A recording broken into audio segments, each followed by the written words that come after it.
Maseret Shabbat Daf Tzadik Dalet, on commence Bezrat Hashem au 2 points, la 5e ligne.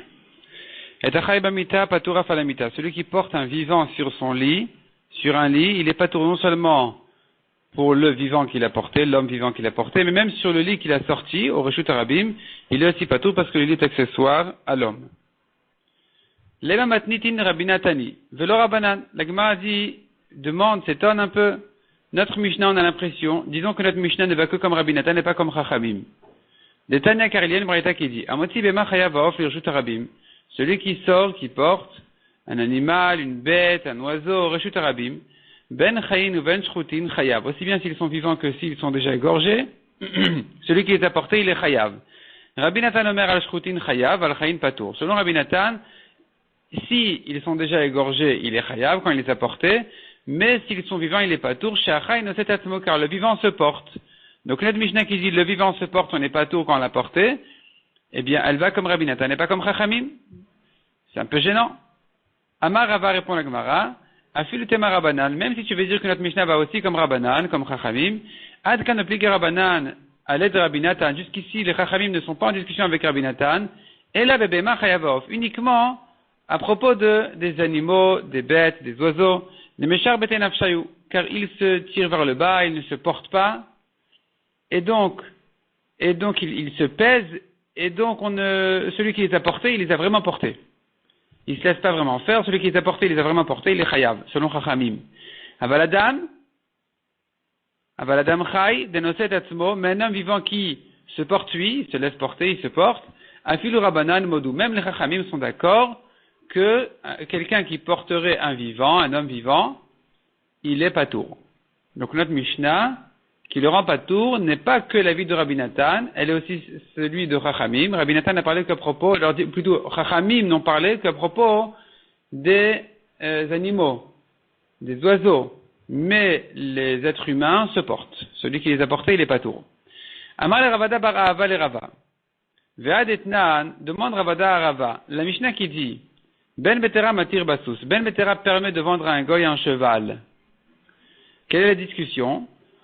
En principe, il est interdit de vendre aux goyim des animaux. Parce qu'on craint que le goy qui achète un animal, il va travailler avec. Et des fois, le juif ne le lui a pas encore vendu. Il ne le lui a que prêté ou loué. Ça s'appelle encore l'animal d'un juif. Or, le juif est ordonné pendant Shabbat de garder Shabbat non seulement lui-même, mais même ses animaux. Voilà ici, il a un animal qui a été prêté à un goy qui travaille pendant Shabbat, qui a été loué à un goy qui travaille pendant Shabbat. Et donc finalement, c'est interdit de la Torah. Il est interdit de la Torah que mon taureau laboure le champ pendant Shabbat, même si c'est le goy qui lui a fait ça. Donc c'est pour ça qu'il est interdit, dorénavant, les Chachamim ont interdit, de ne pas vendre, ils ont interdit de vendre à un goy des animaux. Ben Betera permet de vendre un cheval. Pourquoi? Vetania, on reprend dans la Gemara, Vetania Ben Betera Matir Basous, Ben Betera permet de vendre le cheval à un goy, mipne shewosebo melacha, she'en chayavin alav chatat, car la melacha que fait le cheval est une melacha sur laquelle on n'est pas chayav chatat. Ce n'est pas une melacha de oraita. Le taureau, il laboure le champ, c'est une vraie melacha. Mais le cheval, qu'est-ce qu'il fait le cheval? L'âne, il porte un fardeau. Il le porte d'un reshut à un autre, il le sort de la cour, d'un domaine privé, au reshut arabim, c'est encore une fois un travail minatora. Mais le cheval, il porte des hommes, des êtres humains. Or, de porter un être humain n'est pas une melacha de oraita, c'est pas une melacha sur laquelle on est chayav khatat. Donc, les chachamim n'ont pas interdit de vendre à un goy un cheval, car même si, finalement, le cheval ne sera pas vendu et que le goy travaille avec, quel travail il va faire déjà avec? Qui va s'asseoir sur le cheval pendant Shabbat, il va sortir d'un domaine à un autre, c'est pas une melacha de oraita. Le goy se porte lui-même, l'être humain se porte lui-même, et donc, il est permis de lui vendre. Ve'amar Rabbi Yochanan, donc c'est pas Rabbi Yochanan ben Betera. Ve'amar Rabbi Yochanan, 2 points. Rabbi Yochanan, la Mora, dit, Ben Betera, Rabbi Nathan, Amrou davar echad. Ce Ben Betera qui permet de vendre un cheval à un goy, et Rabbi Nathan qui dit en général, celui qui a porté un animal, il est patour pendant Shabbat, eux pensent la même chose. La Gemara s'étonne, pourquoi est-ce que Rabbi Yochanan est venu égaliser Ben Betera avec Rabbi Nathan? Pourquoi dire que Ben Betera, il ne pense que comme Rabbi Nathan? Ben Betera parlait d'un cheval qui porte un homme. Or, un homme est porté Même selon Chachamim, celui qui porte un homme, il est pas tour. Donc, quand Ben Betera dit, c'est pas une melacha sur laquelle on est chayav khatat, que de porter un homme, eh bien, ces paroles-là ne vont pas forcément que comme Ben Rabbi Nathan, ça pourrait aller aussi comme Chachamim. C'est ce que demande Agmara. Veillez Amrat, et si tu dis, de l'obligera banane de Rabbi Nathan, que les Chachamim ne sont pas en discussion avec Rabbi Nathan, et la bébéma chayavov, uniquement à propos des animaux qui sont portés, des bêtes et des oiseaux qui sont portés, Mishum de Meshar Betenafsheyu, car ils se pèsent, ils se tirent vers le bas, ils ne se laissent pas porter vraiment. C'est que ici, que Chachamim ont dit, celui qui les a portés pendant Shabbat, il est chayav. Mais pas celui qui a porté un homme. Alors le cheval qui porte un homme, pourquoi est-ce que ça, même Chachamim seront d'accord qu'il est pas tour? Donc, Maïria ben Betera ve Rabbi Nathan. Pourquoi est-ce que tu as besoin de dire que Ben Betera, il pense comme Rabbi Nathan? Ve'amrat afilu Rabbanan modou, tu as bien dit que même Chachamim sont d'accord que celui qui porte un homme, il est pas tour. Répond la Gemara. Qu'Amar Rabbi Yochanan, ce que Rabbi Yochanan a dit que Ben Betera pense comme Rabbi Nathan, à propos d'un cheval qui porte, il ne parle pas d'un cheval qui porte un homme. Il parle d'un cheval qui porte un oiseau. Besous amiyuchad leofot. C'est un cheval chasseur sur lequel on pose un oiseau chasseur qui va attraper d'autres oiseaux. Et là, le cheval qui porte cet oiseau-là, il fait une melacha de Horaïta. Il fait, selon Chachamim, une melacha sur laquelle on est chayav khatat. Selon Rabbi Nathan, c'est effectivement une melacha sur laquelle on n'est pas chayav khatat. Parce que selon Rabbi Nathan, on a dit que même celui qui a porté un oiseau, il est pas tour. Et c'est là où Rabbi Yochanan a eu besoin d'égaliser Ben Betera avec Rabbi Nathan. Mais en général, un cheval qui porte un homme, effectivement, selon tout le monde, il est pas tour. Selon tout le monde, il est pas tour. Et donc, un tel cheval, il serait permis éventuellement de le vendre à un goy. Ce que les Chachamim ne permettent pas comme cheval de vendre à un goy, c'est qu'un cheval qui porte un oiseau. Demande la Gemara au Mika Susem Yuchad de Fot, y a-t-il effectivement un cheval qui porte les oiseaux? Oui, il y a. Ika de Beviadan. Il y a donc ce Beviadan, c'est les chasseurs en question qui, comme on a dit, ils ont un cheval qui porte l'oiseau sur eux. Et là, effectivement, celui qui dit qu'il est pas tour, c'est que Rabbi Nathan. Donc Ben Betera qui dit qu'il est pas tour, il pense comme Rabbi Nathan et pas comme Chachamim. Amar Rabbi Yochanan ou Rabbi Nathan Bekafut. Rabbi Yochanan ajoute une précision importante. Sache que Rabbi Nathan qui dit que celui qui porte un homme, il est pas tour, ce même Rabbi Nathan, il est d'accord que si l'homme est attaché, celui qui l'a porté, il est chayav. Parce qu'un homme attaché ne se porte pas. La Gemara comprend que s'il est attaché, ça veut dire si il est trop enveloppé aussi. Il peut pas se lever, se sauter, il peut pas, il est trop bloqué par ses vêtements. Donc, un homme qui est habillé comme ce qu'on est habillé, d'accord, il se porte, il peut bouger, il peut porter, il peut se porter, il peut sauter. Mais quelqu'un qui est vraiment bien enveloppé, il aurait un problème de se porter. Et donc, là-dessus, pose à une question. Amar le Ravada bar Matna le Abaye. Ve'ahane parsae. Voici ces Perses-là. Les gens, les Perses, des Keman, des Kfit et d'Amou. Ils sont comme attachés. Ils peuvent pas vraiment bouger. Avec tous leurs vêtements, ils peuvent pas vraiment bouger. Ve'amar Rabbi Yochanan. Or, Rabbi Yochanan a dit, Ben Betera ve Rabbi Nathan amrou davar echad. Ben Betera qui permet de vendre un cheval. Et Rabbi Nathan qui dit que celui qui porte un homme. Eux deux pensent la même chose. Donc, comment est-ce que tu dis que Ben Betera, qui a permis de vendre un cheval à un goy, il pense comme Rabbi Nathan, alors que Rabbi Nathan pense qu'un homme, selon la précision de Rabbi Yochanan qui vient d'ajouter que selon Rabbi Nathan, si l'homme il est attaché, eh bien celui qui l'a porté, il est chayav. Or Ben Betera qui permet de vendre un cheval, il permet de vendre un cheval même à un Perse. Ce Perse-là, quand il s'assoit sur le cheval, il ne se porte pas à lui-même. Il est trop lourd. Il est trop alourdi par ses vêtements, trop bloqué par ses vêtements. Donc, on devrait interdire, selon Ben Betera, de vendre un cheval à un Perse. Parce que le Perse, il va se poser sur le cheval qui va le porter, il aura fait une melacha sur laquelle un homme est chayav khatat. Pour laquelle un homme, s'il avait fait, il aurait été chayav khatat. Donc, il devrait être interdit de vendre un tel cheval à un goy, de peur que le cheval ne reste aux Juifs, et qu'il soit prêté à un goy, et que ce goy-là en question, il va se porter sur le cheval, ou plutôt le cheval va le porter, il aura fait une melacha complète, une vraie melacha. Donc, comment est-ce que tu dis que Ben Betera et Rabbi Nathan disent la même chose? Répond la Gemara, Hatam Ramut Rucha ou de Nakitleu. Les Perses qui bougent pas vraiment, c'est de l'orgueil, c'est pas qu'ils peuvent pas. Ils n'ont aucun problème s'ils veulent, ils n'ont aucun problème de bouger, de sauter, de marcher, de courir, ils n'ont aucun problème. Et donc, il est effectivement permis, selon Rabbi Nathan, de vendre à un Perse un cheval. ce que Ben Betera a permis de vendre un cheval à un goy, c'est même un perse, malgré que Rabbi Nathan pense que si l'homme est attaché, eh bien, de le porter c'est une melacha minatora. Les perses, on ne les appelle pas des hommes attachés, et donc celui qui les a portés n'est pas chayav minatora. Et donc quand ils sont posés sur le cheval qu'il a sorti n'aura pas fait une vraie melacha. Son propriétaire n'aura pas transgressé le issour ou la mitzvah du repos de ses chevaux. Et donc, on ne craint pas de le vendre à un goy, de peur qu'il risque de le prêter à un goy qui va se poser dessus. Même si le goy va finalement se poser sur le cheval qu'il a emprunté à un juif, le juif n'aura pas fait de melacha minatora. Le goy se porte. Même le perse se porte. Daou Pardashra, de Ratach Malka, la Gemara dit, voilà, il y avait un ministre, un ministre perse, le roi s'est énervé sur lui, et voilà que le ministre, on avait l'habitude de le voir comme ça, très gâté, il ne peut pas faire un pas par terre, il est toujours porté par ses ânes, par ses chevaux, vraiment il ne peut pas bouger. Et là, quand il a eu peur du roi, il a commencé à se sauver, Verahit Tlata Parse Bekare, il s'est mis à courir 3 parsaot, pas 3 perses, 3 parsaot, une parsa, c'est à peu près 4000 kilomètres. Donc il s'est mis à courir 12 kilomètres, Bécaré à pied. À pied, il s'est mis à courir. De la peur du roi. Donc voilà combien les Perses n'ont aucun problème de marcher, de courir. Et donc finalement, on peut dire même sur les Perses qu'ils se portent. On continue, sujet suivant. Et Tamed Amita Chayav. Celui qui a porté un mort dans son lit, il est Chayav.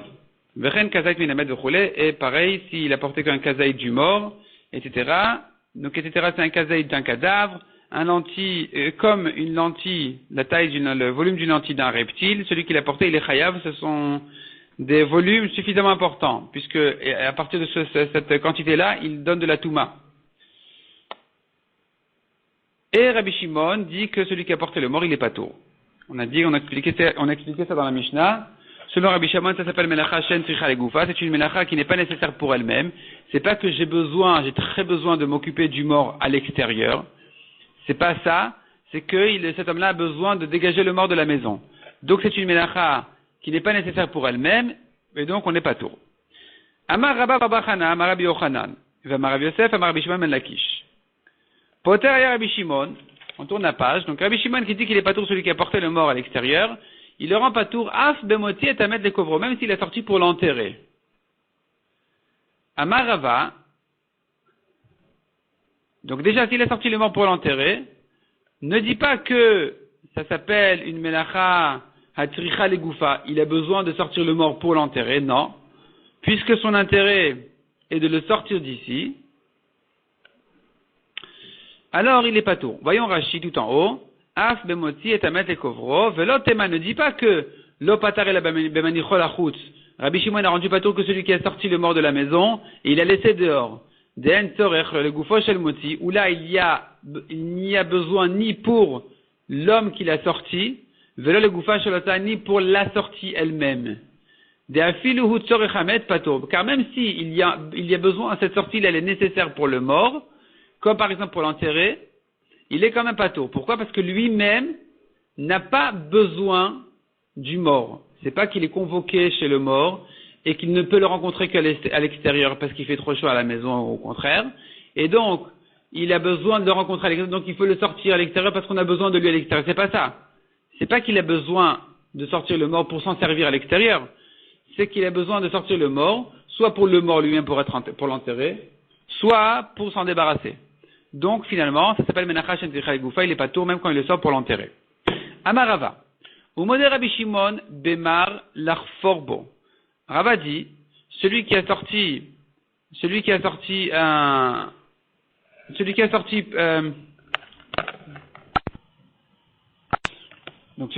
une pioche pour creuser à l'extérieur, là, Rabbi Shimon sera d'accord qu'il est chayav.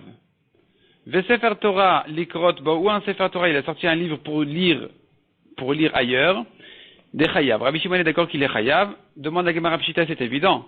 Car si même ça tu appelles une melacha qui n'est pas nécessaire pour elle-même, et la melacha chez Tricha Legoufa, les Rabbi Shimon, alors où est-ce que tu vas trouver, demande la Gemara, une melacha qui est nécessaire, oui, pour elle-même? Maoudetema répond la Gemara, non, il y a un chidouche ici. J'aurais pu croire, qu'est-ce que tu aurais pu dire? Adeika Legoufa ou Legoufa. pour rendre chayav selon Rabbi Shimon, il faut que ce soit nécessaire, que la melacha soit nécessaire pour la personne et pour la chose elle-même. Kegon, mar, la sot lo tas, velarfor, comme une pioche pour lui faire une plaque, la plaquer, il veut l'améliorer et creuser. Sefer Torah, Leagia, Velikrotbo, ou bien il sort le Sefer Torah pour le corriger et lire dans le Sefer Torah. Et donc j'aurais pu croire que c'est que ça qui s'appelle Melacha Tzricha Legufa. Elle est nécessaire pour la personne et pour la Melacha elle-même, pour la chose elle-même. Kamash Malan que non, à partir du moment où la personne qui a fait la Melacha, il en a besoin, il a un intérêt. Donc il sort le Sefer Torah pour lire ailleurs. Il sort n'importe quel objet pour l'utiliser ailleurs, même si l'objet lui-même ne sera pas amélioré, il est quand même chayav, ça s'appelle Melachat Tzricha Legufa. Raconte Kamash Malan, donc il est chayav. Raconte Gemara une histoire. Raou Shichva, il y avait un mort de Hava Bedrokara, dans l'endroit qui s'appelle Drokara. Shara Rav Nachman Bar Yitzchak l'a fouqué les carmélites. Rav Nachman Bar Yitzchak a permis de le sortir dans un carmélite. Donc c'est pas vraiment un Reshut Arabim Minatora, ce n'est qu'un carmélite Midirabanan. Rav Nachman a permis de le sortir. Amar le Rabbi Yochanan achva de Mar Beret de Ravna, le Rav Nachman. Rabbi Yochanan, le frère de Mar Beret de Ravina, a dit à Rav Nachman Bar Yitzchak, Keman, comme qui tu penses? Tu permets de sortir un mort, tu penses que Rabbi Shimon? Emar de Pata, Rabbi Shimon, Mechiyuv Khatat. Il est vrai que Rabbi Shimon a rendu patour d'un Chiyuv Khatat. C'est pas qu'il est Chayav Khatat Minatora. Il n'a pas fait une Melacha interdite de la Torah. Celui qui a fait une Melacha qui n'est pas nécessaire pour elle-même, une Melacha She'ena Tzricha Legufa. Mais cependant, Isura de Rabbanan, Miaïka. Il y a cependant quand même un Isur Midrabanan, c'est quand même interdit de sortir le mort. Comment est-ce que tu peux permettre de sortir le mort? Amale, Rav Nachman Bar Yitzchak lui a dit, Elohim, je jure, des Ailat Be'at, que c'est toi-même qui vas le rentrer au Reshut au Carmélite. C'est toi-même qui vas prendre le mort et qui va le mettre au Carmélite. Va'afil le Rabbi Yehuda, et même selon Rabbi Yehuda, tu peux le faire. Demi ki Amina, donc même selon Rabbi Yehuda qui ne pense pas comme Rabbi Shimon, même selon Rabbi Yehuda qui dit que celui qui a fait une Melacha, chez Natsicha Legufa, il est Chayav, tu auras le droit, et tu vas le faire, de sortir le mort au Carmélite. Demi ki Amina l'Irshut Arabim, est-ce que j'ai dit de le sortir à un Reshut Arabim qui est un domaine qui est interdit de la Torah? Les Carmélites Kamina. Je n'ai dit que de le sortir à un Carmélite qui est un domaine intermédiaire. Carmélite, c'est pas vraiment un Reshut Arabim. Donc, ce n'est que Midirabanan. De sortir quelque chose du Reshut Echid au Carmélite est interdit que Midirabanan. Et puisqu'ici on a un problème, qui s'appelle Kvod Abriot. Donc, de laisser le mort à la maison, c'est un problème de Kvod Abriot. Ceux qui restent à la maison ne peuvent pas être tranquilles.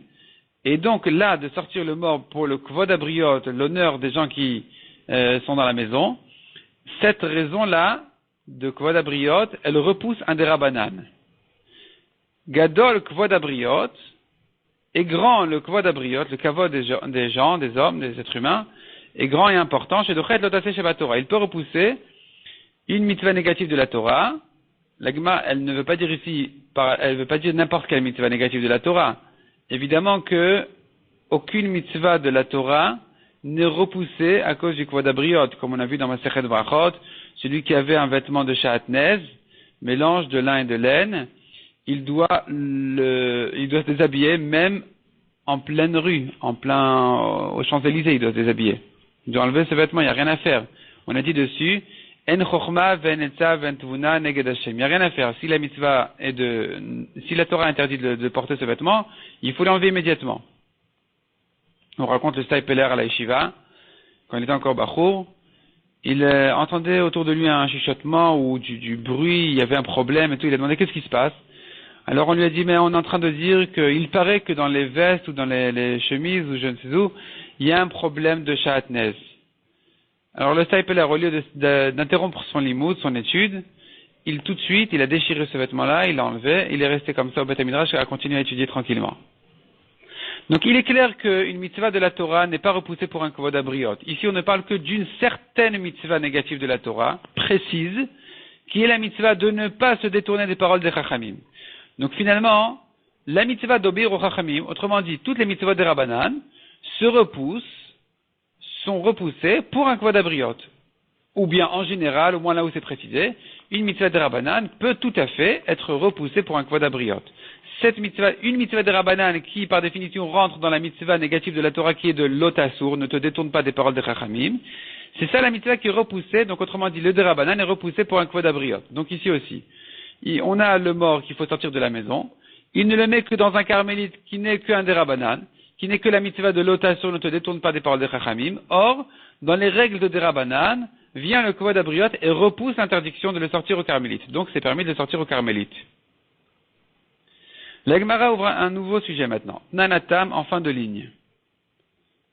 Hatolesh simanet tuma. Celui qui a une tache de lèpre sur son corps. Et, pour être impur, il faut qu'il y ait 2 poils blancs. Lui, il est venu et il a arraché ses poils blancs.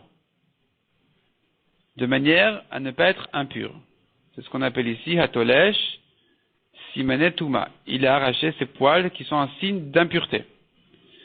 Veichva hamichia.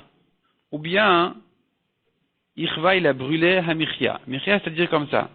Quelqu'un qui avait une tache qui ressemble à de la lèpre, et c'était un endroit de brûlure. Il avait une plaie là-bas, il s'est brûlé, et là-bas, il a éventuellement une plaie qui nous rappelle la tsaraat. En principe, il est pur. Mais si, au milieu de cette tache-là, il y a de la chair saine, propre, ce qu'on appelle michia, cette chair, cette peau-là, qui paraît bien, c'est ça justement qui rend impure la tache. C'est un signe d'impureté aussi. Donc dès qu'il y a un peu de peau qui paraît bien, bien justement c'est ce qui va rendre impure toute la tache. Ça fait partie des lois de la tzarat. Cet homme-là est venu, il a brûlé cette chair, il a fait s'ajouter une brûlure là-bas de manière à ne pas être impur. Au verbe lotase, il transgresse une mitzvah négative de la Torah qui est Hishamer Benega Tzarat. Garde-toi, Benega Tzarat, la tâche de la lèpre, de ne pas enlever les signes d'impureté. Itmar. Et sur cette Mishnah-là, on a un enseignement qui dit comme ça, qui ajoute des précisions. Achat Mishtaim Chayav. S'il a enlevé un poil sur 2, il est Chayav, parce que quand il en avait 2 poils blancs, il était impur. Il en a enlevé un, il est devenu pur. Donc, il a fait un changement important ici. Il n'a pas gardé sa tache de lèpre, il a transgressé la mitzvah de Hishamer Benega Tzarat. Achat Mishalosh, s'il avait par contre 3 poils blancs, il en a enlevé 1 sur 3, il n'en reste plus que 2. Rav Nachman Amar Chayav, Rav Sheshet Amar Patour. Machloket Rav Nachman et Rav Sheshet s'il est Chayav ou Patour. Rav Nachman Amar Chayav, Anema Asav. Rav Nachman qui dit qu'il est Chayav, il pense que ce qu'il a fait a été utile. D'avoir enlevé 1 poil sur 3, ça a été utile. Pourquoi? Car dorénavant, s'il y en a encore une deuxième qui va tomber, la touma va partir, et donc finalement, quand il a enlevé la 3e, il a fait quelque chose. Il est chayav, il n'a pas gardé sa touma de la lèpre. Rav Sheshet Amar Patour, Hashta Mia, maintenant cependant, Ha'ita la touma est restée, puisqu'il a laissé encore 2 poils blancs, donc finalement il n'a rien fait en enlevant le 3e, il est Patour. Amar Rav Sheshet Mena Aminalot, quel rapport avec ma Masechet Shabbat? Rav Sheshet il dit, mais d'où je sais ça? Et là, il s'appuie sur une halakha de Shabbat. Detnan, on a vu dans la Mishnah, Mechen kazait minamed ve kazait minanevela chayab. Celui qui a porté un kazaïd d'un mort, un kazaïd d'un cadavre, il est chayav. Pourquoi? Parce que c'est une quantité importante. D'ailleurs, elle a de la touma. C'est une quantité qui rend tamé. Ha chatizaïd, patour. Déduit de là que s'il n'a porté qu'un demi-kazaïd, il est patour. Ve'atania, on a une braïta qui dit pas comme ça. Chatizaïd chayav, même un demi-kazaïd, il est chayav. Maïlav. N'est-ce pas que la solution à cette contradiction est la suivante? Ha detania chayav, la braïta qui dit qu'il est chayav, de afik, chatizaït mi kazaït. Elle parle d'un cas où il y avait un kazaït, et il a sorti un demi-kazaït. Maintenant, il a fait qu'il ne reste plus une quantité de touma. Et donc, il a fait quelque chose d'utile, d'important, ça le rend chayav. Il a fait un travail important en sortant même ce demi-kazaït au Reshut Arabim, et donc ça le rend chayav.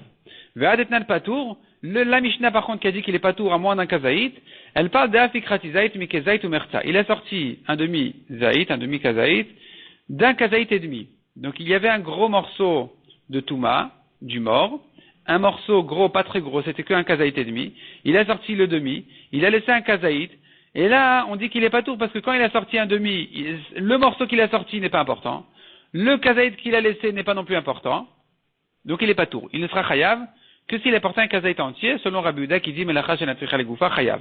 Et donc d'ici dit Rav Sheshet, j'ai la preuve, je tire ma preuve, que de même s'il a enlevé 1 poil sur 3, il en a laissé 2, il est patour. Parce qu'il n'a rien fait. Comme ici à propos du mort, Il y avait un kazaït et demi, il a enlevé le demi-kazaït, il a laissé un kazaït, il a rien fait. On ne dit pas que maintenant, très facilement, la quantité de Touma risque de se diminuer et donc il n'y en aura plus. On ne dit pas qu'en enlevant le demi-kazaït, finalement, il a laissé une quantité tellement limite que très rapidement, ça pourra baisser à moins d'un kazaït et que finalement, ce qu'il a fait sera très important et très utile. On ne dit pas ça. Donc on dit qu'il n'est pas tour ici aussi, on dira qu'il n'est pas tour à propos des poils de la Touma. Rav Nachman dit non, c'est pas comme ça qu'on va résoudre la contradiction entre la Mishnah et la Braïta à propos d'un demi-kazaït, d'un mort. On va la résoudre autrement. Il divide chayav. Dans les deux cas, il est chayav parce que maintenant, dès qu'il est arrivé à une quantité limite, dès qu'il a laissé un kazaït dans la maison qui est une quantité limite, très facilement, eh bien, ce qu'il a fait on sera très reconnaissant, va baisser à moins, ce qu'il a fait va faire que ce qui reste dans la maison va baisser à moins d'un kazaït et que la touma va partir. Donc, il est chayav. De même pour les poils. Il a enlevé le troisième, il est chayav. Va'adetnan patour, dans quel cas on dirait qu'il est patour s'il a sorti, il a porté moins d'un kazaït, d'afik chasizaït mimet gadol. C'est que dans le cas où il a porté un demi-kazaït d'un grand mort. Il y avait plusieurs kazaïtim. Et là, quand il a sorti moins d'un kazaït, il a rien fait. Il a rien fait, c'est pas important. Ce qu'il a sorti n'est pas important. Ce qu'il a laissé, finalement, est resté quasiment pareil. Donc, c'est là où il est chayav. Mishnah suivante. Anatel sipornav zobazo beshinav. Celui qui s'arrache les ongles l'un avec l'autre ou bien avec ses dents. Vechen saaro, vechen sfamo, vechen skano. Pareil s'il s'arrache ses cheveux, sa moustache, sa barbe, des poils avec ses mains. Vechen agodelet. De même, celle qui se fait des nattes, qui se tresse des nattes. Vechen akochelet, qui se maquille les yeux. Vechen apokeset, deux explications dans Rashi. Soit elle se peigne les cheveux, soit elle se met une certaine pâte sur son visage, pour que, ensuite, quand elle enlève, ça va faire rougir sa peau. Rabbi Eliezer mechayev, v'chachamim osril mishum shvut. Selon Rabbi Eliezer, ces choses-là sont interdites de la Torah, il est chayav. Selon Chachamim, c'est interdit que mishum shvut, c'est-à-dire que midrabanan. Amar Rabbi Eliezer. Rabbi Eliezer, l'Amora, ajoute sur notre Mishnah une précision. Machloket bayad. La machloket de la Mishnah n'est que s'il a arraché avec ses mains. Aval bekli chayav. Mais s'il s'est coupé les cheveux avec un kli, avec un ciseau, ou bien ses ongles avec un coupe-ongle, il est chayav. Pshita, demande à Gemara, c'est évident. Zubezutnan, dans la Mishnah on a bien dit, celui qui s'arrache les ongles l'un avec l'autre. Donc c'est que dans ce cas-là où il y a une discussion, mais s'il l'a fait avec un coupe-ongle, c'est sûr qu'il est chayav. Répond la Gemara Maodetema, qu'est-ce que tu aurais pu dire? Rabbanan beklinami patre. Les Chachamim pensent qu'il est patour même avec un coupe-ongle. Vadektan zubezu, la raison pour laquelle on a dit l'un avec l'autre, le diara koro de Rabbi Eliezer, c'est que pour t'apprendre le chidouche de Rabbi Eliezer, la force de Rabbi Eliezer qui dit que même dans ce cas-là, il est chayav. Même dans le cas où il s'est arraché avec les doigts, il est chayav. Mais selon Chachamim, qui disent qu'il est patour, il serait patour. Dans tous les cas, même avec un kli, même avec un coupe-ongle, kamash malan que non. Kamash malan que non. Selon Chachamim, il est patour que s'il a fait avec les doigts. Mais s'il a fait avec un kli, avec un coupe-ongle, c'est sûr qu'il est chayav. Ve'amar Rabbi Elazar machloket le'atzmo. Deuxième précision qu'ajoute Rabbi Elazar. La marloquette dans notre Mishnah n'est que celui qui s'est fait à lui-même. Avalé Chavero divra kol patour. Mais s'il a fait à son ami, c'est clair qu'il est patour selon tout le monde. Même Rabbi Eliezer dira qu'il est patour. Celui qui a arraché les ongles de son ami, il est patour. Les cheveux de son ami, il est patour. Pshita demande à Gemara, c'est évident. Si pornavtnan, ses ongles, on a dit dans la Mishnah, donc pas ceux de son ami. Dans ce cas-là, Rabbi Eliezer ne dira pas qu'il est chayav. Répond à Gemara Modetema, qu'est-ce que tu aurais pu dire? Rabbi Eliezer le Chavero nami me chayav. Rabbi Eliezer il rend chayav même celui qui a fait ça à son ami. La raison pour laquelle la Mishnah n'a parlé que de ses propres ongles, le diacha kohan de Rabbanan, c'est pour t'apprendre la force de Rabbanan, qui disent qu'il est patour même si c'est ses ongles à lui-même, ne dit pas que c'est comme ça à l'habitude, qu'il serait chayav, kamash malan que non, il est patour. Donc finalement, ce que Rabbi Eliezer a dit qu'il est chayav, c'est que s'il s'est fait ça lui-même et pas à son ami, dans ce cas-là il est patour. Ce que Chachamim ont dit qu'il est patour, c'est que s'il s'est fait ça avec les doigts, mais pas s'il s'est fait avec un kli, avec un ciseau, avec un coupe-ongle, là même selon Chachamim il est chayav. Vechen searo, on continue aux deux points. Vechen searo vechoulé. On a vu dans la Mishnah de même ses cheveux, etc. Tana, la Mishnah Gemara ajoute là-dessus une braïta qui dit comme ça. Anotel melo piazoug chayav. Celui qui s'est coupé. Melo piazoug, toute l'ouverture une petite ouverture de ciseau, il est chayav. Donc, c'est-à-dire, en réalité, la question ici, elle vient répondre, la braïta, elle vient répondre à la question à partir de combien de cheveux il est chayav, réponse. De quoi l'ouverture des ciseaux. Qu'est-ce qu'on appelle l'ouverture d'un ciseau? Amaravudash time, 2 cheveux. Ve'atanya ou le korcha shtaim. Demande à Gemara, on a une braïta qui dit là-dessus, les korcha, celui qui s'arrache les cheveux en signe de deuil pour un mort, ce qui est interdit de la Torah, il est chayav à partir de 2 cheveux. Pourquoi est-ce qu'on dirait que c'est un autre shiur? Pourquoi est-ce que la braïta elle dit? Pour Shabbat, c'est l'ouverture des ciseaux. Pour le mort, c'est 2 cheveux. On dirait que ce sont deux halachot différentes. Répond la Gemara, Emma dit, il faut corriger effectivement, Vechen le korcha shtaim. Et de même pour la korcha, celui qui s'arrache les cheveux pour le mort, il est chayav à partir de 2 cheveux. Tanya Namiachi, la Gemara rajoute, elle renforce ça par une braïta. Hanatel melopi azuk beshabbat chayav, celui qui a coupé les cheveux de quoi l'ouverture du ciseau pendant Shabbat il est chayav. Vekama melopi azuk shtaim, combien c'est l'ouverture? Ce sont 2 cheveux. Rabbi Eliezer Omer, achatenu Rabbi Eliezer, un seul cheveu. Ou modim chachamim Rabbi Eliezer. Chachamim sont d'accord avec Rabbi Eliezer qu'il sera chayav pour un cheveu. Bemelaket levanot mitor shchorot. S'il enlève les poils blancs des noirs, c'est un homme qui a quelques blancs et beaucoup de noirs, et il s'enlève les blancs des noirs. Shafilu achat chayav. Pour ça, il est chayav même pour un seul poil, un seul cheveu blanc. Il est chayav. Pourquoi? Parce qu'il a fait quelque chose d'important. Il se paraît plus jeune en s'enlevant ce poil blanc. Donc ici, pendant Shabbat, il est chayav même pour un seul poil. Mais d'avoir zerf bechol assour, et cette chose-là est interdite même pendant les jours de chol, rien à voir avec la melacha de Shabbat. Mishum shenemar, comme il est dit, le ilbash gever simlat isha, un homme n'a pas le droit de porter un vêtement de femme. Or ça, c'est un comportement, ou plutôt un comportement sur son corps de femme.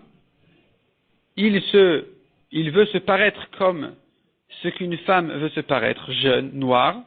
Donc en faisant ça, c'est interdit même en jour de chol. On n'a pas le droit de retirer les poils blancs des noirs. De sortir les quelques blancs des noirs, c'est interdit.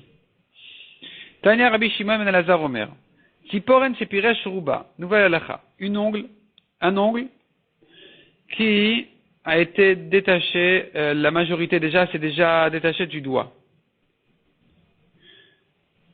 Vetitzin shepershu ruban. Ou bien les peaux qui se sont détachées, la majorité de la peau à côté des ongles se sont détachées, et il veut l'arracher pendant Shabbat. Beyad mutar bekli chayav. S'il a fait avec sa main, il a arraché cet ongle-là, ou bien cette peau-là avec sa main, c'est permis. S'il a fait avec un coupe-ongle, avec un ciseau, il est chayav. Chayav chatat. C'est interdit de la Torah.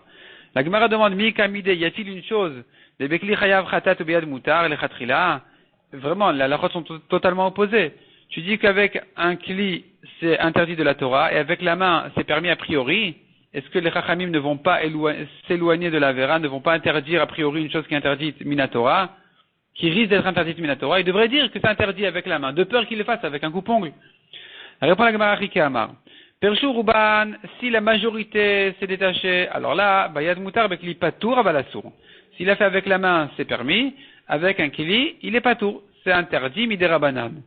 Lo pershu Ruban, mais si la majorité ne s'est pas encore détachée, la majorité de son ongle, ou de cette peau-là, bayad patour avalassour, puisque la majorité ne s'est pas encore détachée, alors là, effectivement, il est interdit miderabanan avec la main, bekli chayav khatat, mais avec un ciseau, avec un kili, il est chayav khatat, interdit minatora.